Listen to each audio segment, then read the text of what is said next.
Carnival, as it was known then, started in 1942. It began with approximately 6 chaps calling in at the boat inn for a drink. In those days, Basford Bridge was, you might say, a community on its own. Although it was in the parish of Chattleton, they weren't as close as they are now. And they decided that they would raise some funds for local hospital. They decided that they would have a queen and call it a carnival. And so Basford Bridge Carnival was born. The first year, the first young lady who was queen was Gloria Harris. She was 11 years old. In that year of office, they raised £150.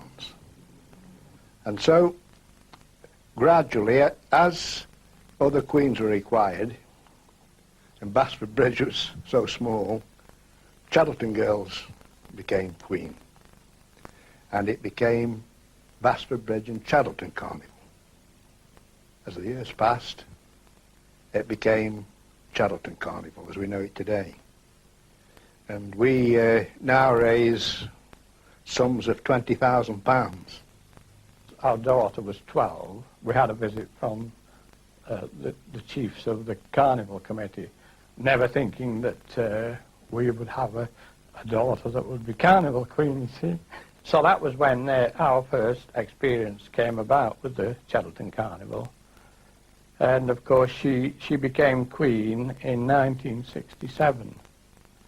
And we were very honoured at that time to be asked, sort of thing, you know. And during her years she raised £1,050, which then was an awful lot of money, we thought.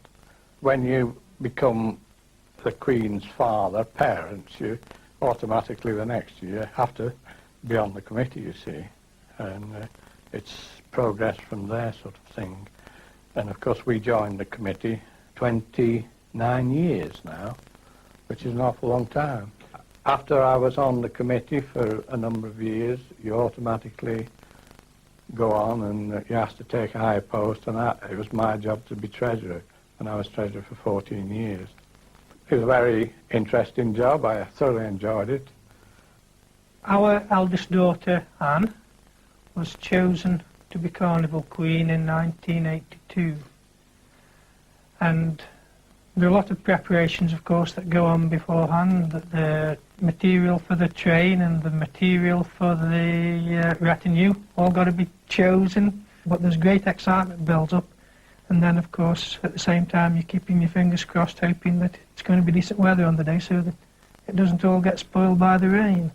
A bit of pressure involved, really. But then it all comes right. They get them all onto the lorry and they all look beautiful. This is the main thing. It really is a spectacle. Very rewarding, very satisfying, and we know, of course, that the money that we help to raise goes towards a very good cause. The day starts by emptying our building with all the equipment we've got in there, the chairs, tables, arena has to be built, and the throne assembled, which is all sectional. Then it has to be decorated. There has to be numerous rehearsals going on the field for something like a fortnight where the queens are trained for their entry on the day. Parade today starts on the Hospital Drive and winds its way through the village. We try to arrive on the carnival field for around about 1 o'clock.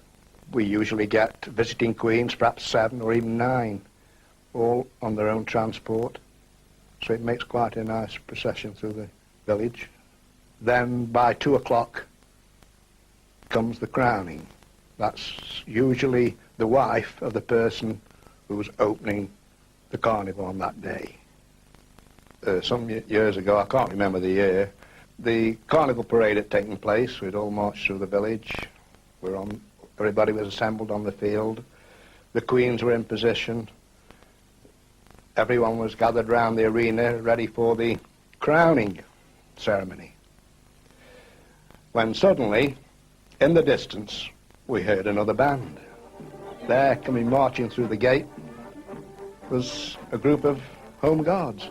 They turned out to be a group of men from Ashbourne who that year formed themselves into a Dad's Army group. And they marched onto the field with their own band, complete with Captain Mannering. And everybody turned and it stopped the whole proceedings for a while. So we made them very welcome, of course. After the crowning, they did a little display in the arena. And of course they retired to the bar. We had a marquee with flower displays, vegetables, homemade cakes and wines, which at the end of the day are auctioned off. And these chaps finished up acquiring all the homemade wines and drinking it there and there on the spot.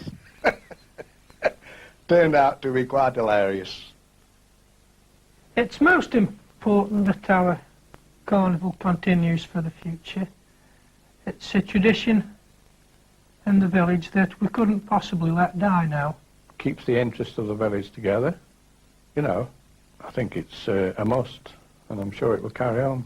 We have during the past years, from time to time, received what they call silver awards for certain amounts of money that have been raised, which Cancer Research Campaign, that is the body that is organising the cancer research, in their wisdom think that a particular village or town deserves special recognition. I think that we've had somewhere probably 3 or 4, not quite sure, of these awards, which are put in prominent places for everyone to see. It's very successful. And it's been... But all crowds always come to the carnival, and it's held on the field by the Ashcombe Park Cricket Club now always, and it's always a good do. I think we're very fortunate in Cheddleton to have it, and it's thanks to 1 or 2 individuals that it's survived.